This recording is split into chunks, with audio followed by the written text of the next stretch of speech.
Hey, everybody, welcome back. Welcome back. We are finally here. Season 2 finale. Welcome to It Takes Work. Your girl Stacy here. Jelani here. And we got friends. If you're looking at us on YouTube or if you are listening on the podcast streaming platforms, there are two other individuals that have joined us. As many of you may know, at the beginning of season 2, we were talking about some different collaborations and things we wanted to do. Due to some transitions that we were in and also like some different scheduling conflicts, we weren't able to execute sort of that back-to-back collabs, but we were able to close out season 2 with two of our favorite people, Ray and Porscha Plant. They are here to join us in part 2 of the Friendship Foundation conversation, and I think it's fitting to end the season and end the year on what I think is a very important conversation that isn't talked about enough. You know, everybody talks about relationships and they talk about the aesthetic. And then when you get into the spiritual side of things, they're talking about covenants and help mates and all of those things. But nobody really talks about probably one of the most important parts of the relationship, and that is finding a friend and having a friend, a real friend, like not this stuff that we call friendships today in your partner. So welcome, Ray and Porscha, to our podcast. All right. Thank you. Thank you for having us. Absolutely. So, unbeknownst to the audience, I just want to make sure I reiterate this is a very informal conversation. A lot of our listeners know that we do not have the typical podcaster setup. We don't have a production person in the corner telling us cues. No script. So, for the YouTube people, don't judge us about that intro. You hear me? Right. Because I'm still learning how to start the intro when the recording starts. Don't mind this manly cough I have. I had a cold, and the cold said, "No, we're gonna have you sounding like you got something going on in your throat, you know, before it actually leaves your system." So, but I am so glad y'all are here. I appreciate y'all, and for the listening audience, I do want to let y'all know how epic this episode is because Ray, like Jelani, is an introvert, and they would prefer not to people in this way. And so the fact that both of them are making the sacrifice for their extremely extroverted wives, shout out to the extroverts, Porscha, you know what it is. Appreciate y'all for having this conversation with us. We owe you big. Yes, we do. So let's get, let's get into it. I'm gonna start out with a real simple question for y'all, Ray and Porscha, and that is, I know you know how long y'all have been married. How long have you been friends? How long have you been authentic, locked in friends? 13 years? Going on 14? Ellie, 11. We've been married almost 13. Yeah. So together 14. 14 years. 14 years, right? We So had to would do you the math say, out loud. huh? We had to do the math out loud. No, listen, I get it. Especially with it being the end of the year and you get ready to transition into a new year and you be like, 2008 was 15 years ago. Oh my God, 2008 was 15 years ago. That's crazy. Um, so, you know, with that friendship that you all have, and yes, you're married, and yes, you're parents, and you're doing all of the adult things, would you say that your friendship is, I guess, how has your friendship kind of helped to strengthen your marriage? Oh, say it again. It cut out. Cut y'all out. Cut us out. Repeat How the has question. your friendship strengthened your marriage?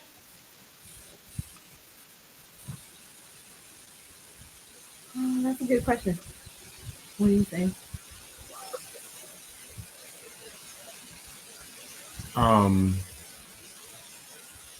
The cornballism Mm-hmm. makes for a good time. Being able to laugh together Yeah, and understand each yeah, other's humor. I'm more funny, and she's just a cornball. It's true. I didn't think about that. Like, you are not funny. Oh You Lord, are. He is he funny. make you He sound. makes me He laugh. try to make you sound like a dork, sissy. Try to make you sound like a dork. You're not a dork. We get each other. So, like, people Yeah. who have known me prior to me marrying Ray and people who have known Ray, Like after we got together, they were like, "Oh yeah, it makes sense. Like you two should have been together. Like we should have put that together a while." Like that's what Jackie says all the time. He even hit one of his best friends, CJ, was like, "Oh yeah, you two are fit together because our personalities are similar in that way." And I think once we got over, and we're still kind of getting over the hump of insecurities, but once we get and have gotten to a place of like we can argue together and know that you're not going anywhere because you're my best friend, and I'm not going anywhere because I'm yours, and we finna do this thing for life, then it makes getting over the arguments quicker. Let's have that happen. Yeah, Did you and I hear think that? that's It's a fun for point. us. So we Yeah, we heard it. We it heard didn't it. break up. Yeah, we heard it. We That's heard it. No, I think that is a valid point that you bring home. Which again, like I said, I just feel like it's something that's just not talked about enough. And so when you think about like when it gets a little hard, but you remember, when the days get rough and you don't have to do the husband and wife thing, the whole bills and household management, and you just want to sit down and kind of chill and kick it with each other in that way, you can, and it's not forced or it's not weird because I had to learn, even though I didn't have a lot of dating experience before I became, a mother and then a wife and all of that. The dating experience I had, when you do try to, when you're trying to get to know somebody that you are attracted to, you don't think about, okay, this attraction, it'll sustain itself, but it won't be enough for us to connect on.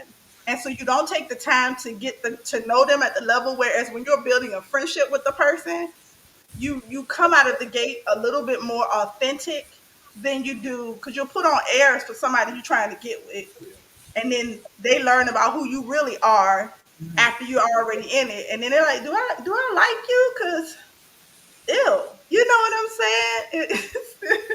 It's kind of like that. So yeah, I can appreciate that answer. So I mean, and what are your thoughts about friendship? Because I know we were friends for a little bit Well, say before yeah, we we was became a friends thing. before we got together, so I think the friendship helped make the relationship process a little bit easier because you knew everything about that person. Mm-hmm. You knew all their flaws.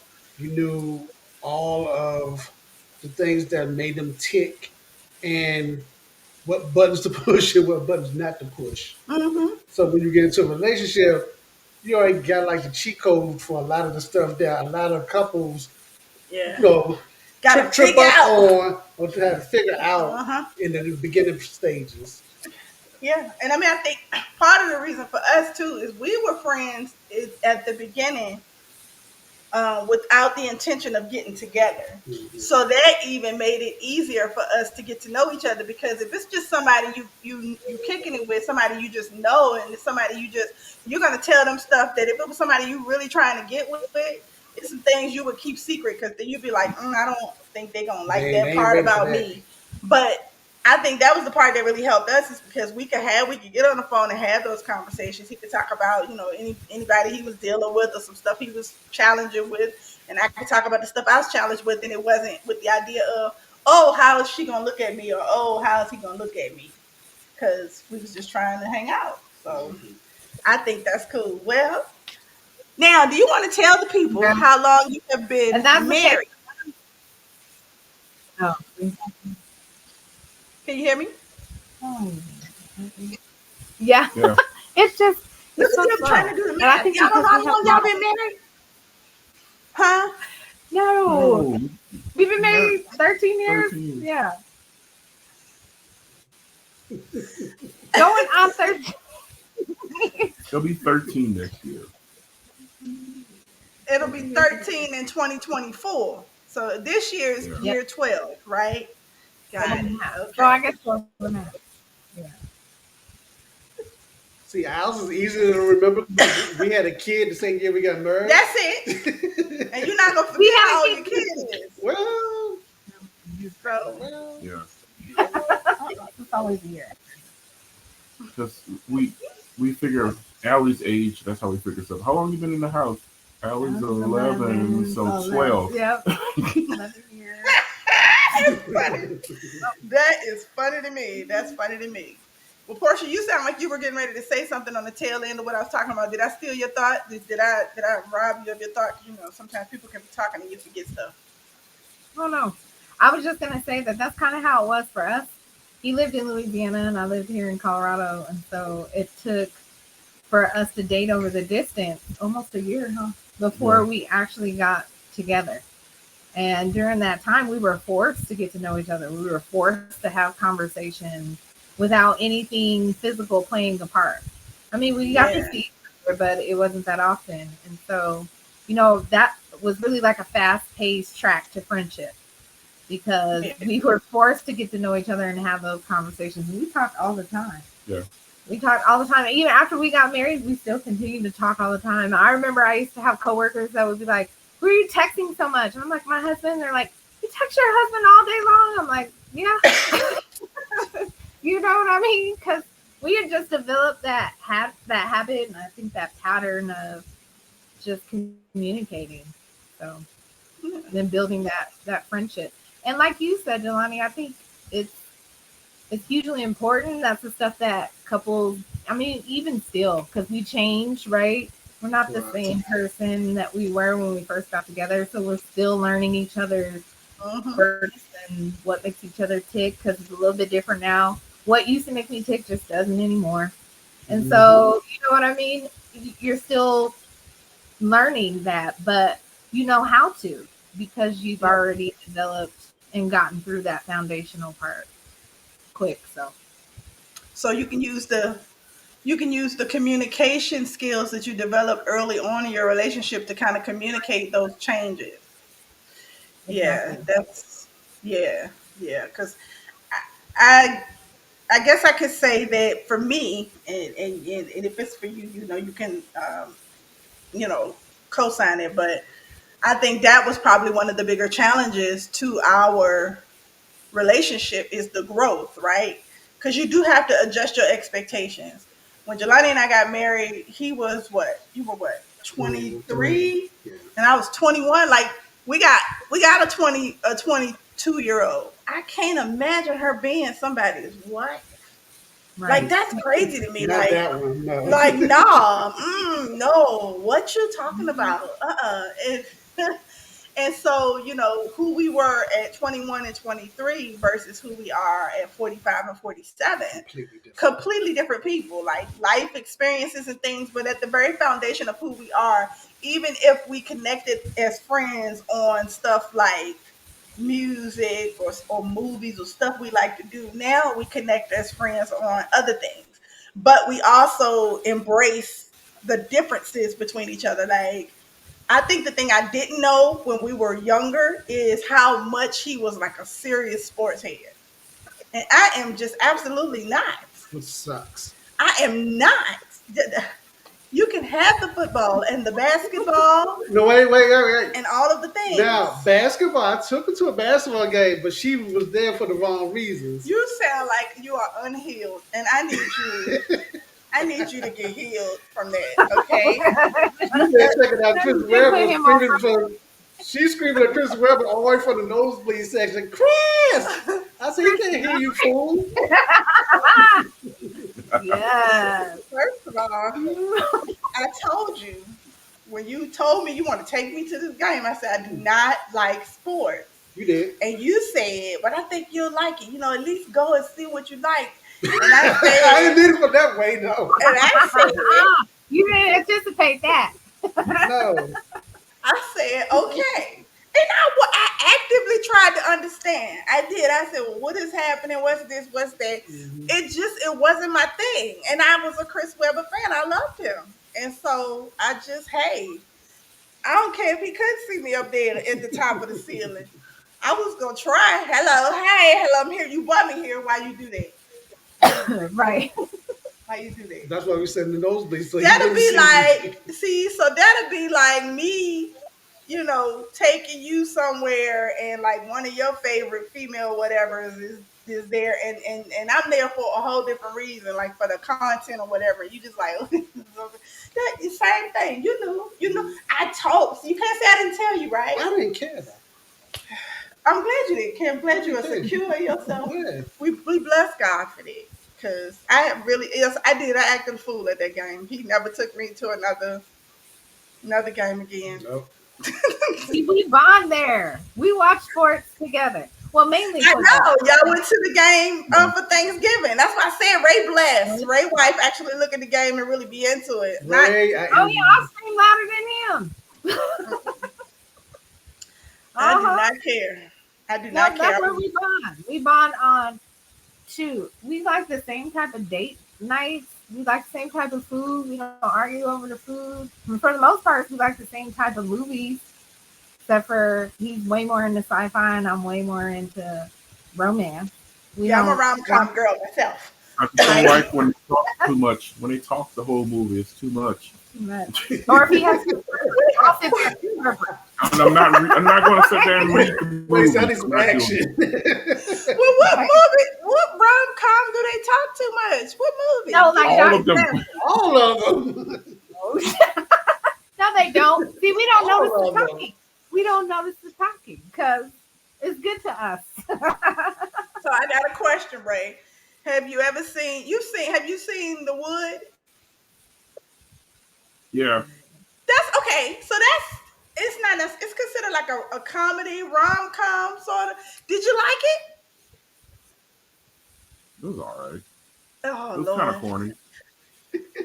Well, you can't win all of them. Y'all probably 95% more than like the commonalities between y'all. The fact that she likes sports and you like sports too, y'all can connect on that. Y'all can get down on the food. Jelani and I had to learn how to. There were differences between us, and probably because we started out so young, there were things we didn't know that we really like. Now, one thing he can't deny is I've always been a sappy movie girl. He can't never deny that. Like, sappy movie girl, I started getting more into action movies. So trying to find that balance between us. And now, as parents of adult children, which y'all are almost there, y'all got one, but when you become full parents of adult children, the whole relearning each other thing starts all over again because you're now learning each other as where your requirements used to be. Your full requirement was I have to make sure the foundation for all of the children is set. Stuff they couldn't control, you have to control that. But when they become adults and they start to become more self-sufficient, it's a little bit less responsibility on your part to maintain them and more on theirs. And so now the focus is back on y'all Yeah. and what y'all are doing. So one thing that we have been really focused on is common interest as Stacy and Jelani in their 40s, as opposed to because it was easy to have common interest at 21 and 23. We movies, food, and I mean me. I'm not gonna speak for him. I wasn't required to critically think at 21. Okay, I wasn't required. I just had to make sure I paid my rent, made sure the child that I just had was okay and alive, and that's what I did. Whereas at 40 something, now I'm thinking about, especially being business owners, now I'm thinking about running the household management. Oh, we got to remember business license renewals, Taxes. taxes. Oh my God. Listen, if you are under 18 and you are listening to this, don't be in a hurry to grow up. Adulting is It it's sucks. stupid. So So I do want to get into something that I can appreciate about you, Ray and Portia, and that is I love the dynamic between y'all where like Portia is really sweet and she can be sensitive at times, and I just love that matter of factness about Ray. Like, you okay? You took that. You wearing your heart on your sleeve, and I don't care about that. I'd like to know how do your personalities like how do they balance you, right? And I'll give you an example before you answer the question, right? So, like our personalities, as you can see, I'm very outspoken, I'm jovial, and all of the things, and he's more of the quiet and observant type. But if he has something to say, he's the type of person he says what he means what he says. There's no fluff. There's no I'm trying to make you feel better. I said what I said, and I if it came across wrong, it wasn't my intent. But I ain't got time to Sorry, but not walk through sorry. them waters with you for that. Like, but I'm just letting you know what it is. And so for me, it brings sort of a balance. Whereas I may not be able to execute like that, but I can go to him and express maybe how I would respond and pull some of what he has to try to communicate what I need to communicate. Like he can from me. Like if it's something he has to really talk through in depth, and he's just the type where he's gonna just say a few words, but he needs more words to say, then he'll leverage that in me. So for the two of you, how do your personalities, like how do you find the balance within yourselves from each other's personalities? So when it comes to people, I'm extremely analytical, Mm-hmm. and I don't automatically give you my trust. And Mm-hmm. Porsche just likes to hug everybody. Oh So my God, Ray, that's not a lie. Jesus, she hug everybody. Whew. Just learn. Lord help her. Go ahead. I'm sorry. Triggered you. Triggered me a little bit. It took me back to 2015. I'm sorry. Go ahead. I'm listening. yeah. But yeah, I think for the two of us, it was hard up front. I mean, and we have moments where it is still kind of hard because our personalities will clash. But for me, the work that was done internally for me as an individual, I learned to really appreciate who he is and how he is. Especially like, in the example he gave that he's very analytical. He's kind of like, hold up, I need to get to know you before I just will let you in my space and be okay and hee ha ha in your face. He's not faking that vein. Whereas me, I'm like, I love everybody and everybody's lovable. I've learned to appreciate the fact that he's like that because of some of the times where assuming everybody is lovable, right, and trustworthy has actually burned me. And so learning from him has brought me balance. And that's just one example.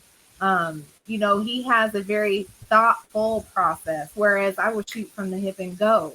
And so I've learned that if I'm getting ready to make a decision that is going to have a domino effect or strongly affect him, I can't just shoot from the hip and go. I really need to sit down and talk to him and hear what he has to say because he's going to bring that thought process to the table.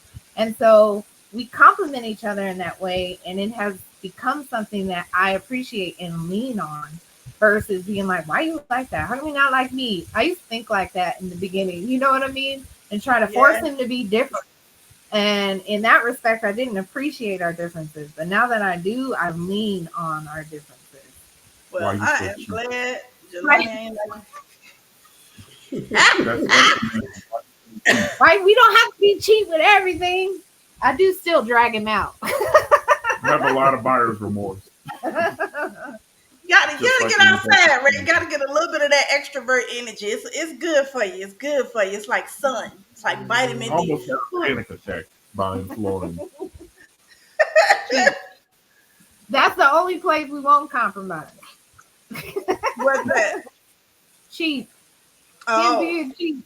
And me oh Lord. being, yeah, exactly. I mean, we Well, do Ray, need most we part. understand each other there. I, Speaking in love language. I hear you. I see you. Like they're doing them therapy sessions. You are validated because we have brought this man a long way. When debit cards first became a thing in our They life, were fire. my God, I had to call his mama one day. I remember sitting at the computer and I had the debit card next to my computer. And I just called her one day out of the blue. And I was like, I have a question because he was raised by a single mother. And I said, listen, were there ever any conversations in your house about finances, like budgets? And she was like, no, not really. And I was like, because he thinks that debit card means like limitless balance, like swipe the card and it'll just renew itself, when you need to pay the bills you pay. And so we were like on this roller coaster of like, the Overdraft bank fees fees. would come in and I would be pissed. I'd be like, yo, what and so even circling back to the topic of the podcast, it's like if it wasn't for the idea of not having this person there that I could really get through some hard times with, baby, I would have sent him packing. You need to go. We are not the same. Um, but there is some balance there now where like he fully understands like the idea of sitting down and going through the budget was just a whole thing for him. Like the bill paid, ain't it? Do you know how many teeth and how many follicles of hair I had to pull for that bill to get paid? We don't want to do this next month. So now he is a lot more budget conscious. And me, I'm a little more flexible. I'm not as bad as I used to be. I used to be really bad. He would go to work and use the $1.25 vending machine, and I would see it in the bank What history. is this? What is this $1.25? He'd be like, I got to soda out of the That vending sound like machine. you for real. I was pissed. It used to piss me off because I'm going through and I'm adding it up and I'm like, okay, $1.25, $1.25, $1.25. So by the time we get to the end of the bank cycle, it's like $8 and some change. And I'm like, yo, do you need me to go to Costco and get you a 60 pack of whatever this is that you keep getting out the vending machine every day? So I'm a little more flexible now, and that's only because he's a little more conscious. Like he's like, whereas he would go and buy an energy drink every day and not think about it. Now he's like, oh, this store sells a 12 pack of the energy drinks. I'll just get that, and it's a meet in the middle. We don't. It's not always. We don't always, but we're better. So, Ray, don't let them call you cheap. You are fiscally responsible. That's what it is. You like that? Your job to be fiscally It's buyer's remorse on everything. Which every. equates to him being responsible. Instant buyer's remorse. That sound like me. I don't know, Porsche, if I called you when we had gotten Jelani's car, when we bought that car, that Suburban in 2020. I don't know who I called. I can't remember. I think it was two. I called somebody. And I was in tears. And he needed the car. It wasn't like, oh, you just went out here and randomly bought this car. I was just like, oh man, this car no about to be Butte wine. I am devastated. Like, oh my God. Because his car that he had, it was done for. And it was already paid for. So you know how it feels when you get to the point where you're not paying that car note no more. And it probably had been a year or two before we had to get you another car. The devastation was real. Lord have mercy. So now I understand that there's that balance there. But before we wrap up the episode for tonight, I do want to ask you all, what are some of the things as you are maturing in your relationship that you're doing to, get stronger in your friendship with each other? What are some of the different techniques or some different stuff that you're doing as you're getting to know Portia as she changes, Ray as he changes? What are some of the things y'all are doing to strengthen your friendship? Patience. Learning patience with each other. Because sometimes she may want to talk about something that I may not want to talk about at the time. It's coming back and meeting at a later time so we're both ready to talk, just knowing when that can happen so that we're on the same page when we're communicating whatever particular topic. Yeah, and in that vein, in that patience vein, just not giving up, because I remember there were times in our relationship where we would have tough conversations and just being like, forget it, I don't want to talk about it anymore, right? And being with working that patience with each other, it's like, well, okay, let me just take a breath, and when we come back, I'm going to clearly articulate what is going on in my mind and how I am feeling, so that we can come to the center. And I think that's really been helping us in the measure of communication. We still do nacho nights. We would still run up to 7-Eleven, grab cheap nachos, and just hang out in the bedroom. And it's just those moments that we take out for each other are still helping to keep our relationship developing, our friendship developing. So just little things like that. Booting the kids out every now and again and locking the door and being like, no, you can't come in here. Game changer. Game changer. You got your dinner? Don't knock on my door. What, are you dying?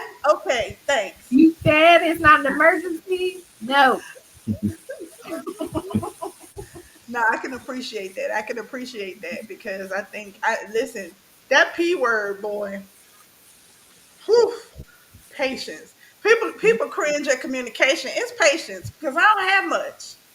I'm getting better. I'm getting better, right? I am though. Yeah. Like, yeah, okay. Cause wow. The Yeah. fuse has gone from right here to about right there, Yeah, I have much more. I didn't have much more. It didn't take much. Didn't take much. I can go to zero from zero. I went from 0 to 60 last night trying to walk a friend through a situation. I, man. I, She forgot who she was for a I, minute. I did. I But I did. think it depends on who it is. It still might be 0 to 60. Like, Mm-hmm. Mhm. Mm-hmm. Mm-hmm. yep. So, Very but independent. I appreciate y'all for coming on here tonight and sharing your thoughts and helping us close out this last episode for season 2. Because we're looking forward to this hiatus. Season 3 will not be back until February of 2024. So that means that if you are a subscriber, a supporter, a follower of the It Takes Work podcast, don't get confused or discombobulated when you don't see an episode Just watch them reruns. but January, watch the reruns. We got playlists on the YouTube site. Like, comment, and subscribe. And remember my motto: be respectful. Because if you are disrespectful, I will get disrespectful. Yeah. And if you listen on the podcast streaming platforms, the best thing you can do for a podcast show is leave us a review. So please leave us a review. Thank you so much, Portia and Ray, for Appreciate joining it. us tonight. And we will see everyone back here February 2024. We hope to have even more content, more guests, more fun. And so again, thank you, Plant Family. We appreciate y'all. Thank Thank you. you. We See you appreciate guys. y'all. Love you. Yep. Good night, everybody.